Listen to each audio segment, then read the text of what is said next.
Hello everyone, I am Lorena from Brazil and I'll present my research. My research is about building use operation and maintenance manual assisted by augmented reality. I am a PhD candidate at graduate program of Architecture, Technology and City at University of Campinas.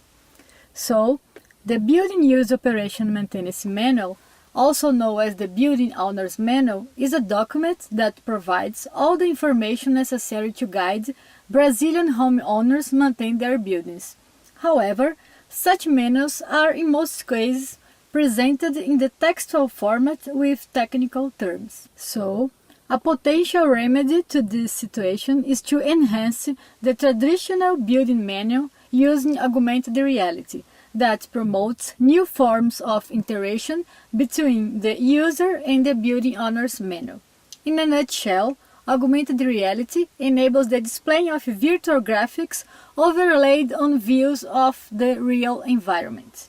Thus, the objective of this research is to evaluate the incorporation of augmented reality features at the building owner's manual.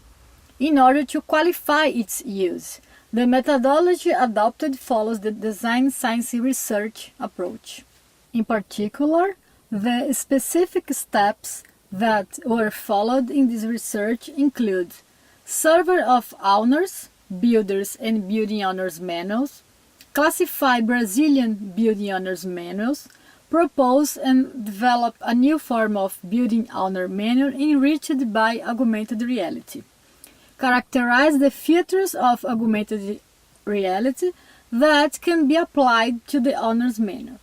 Compare tablet and smart glasses display formats in order to user performance. In addition, it provides two applications called Living Augmented Reality, LAR, and Manual Augmented Reality, MAR, exemplifying the technological potential in producing in practice the generation of scientific knowledge. In short, it was proved that the insertion of augmented reality technology acts favorably integrated with the building owner's manuals, optimizing its orientation role and recommending the best use of the building. I will present a video that explains the application created called Manual Augmented Reality. Thank you.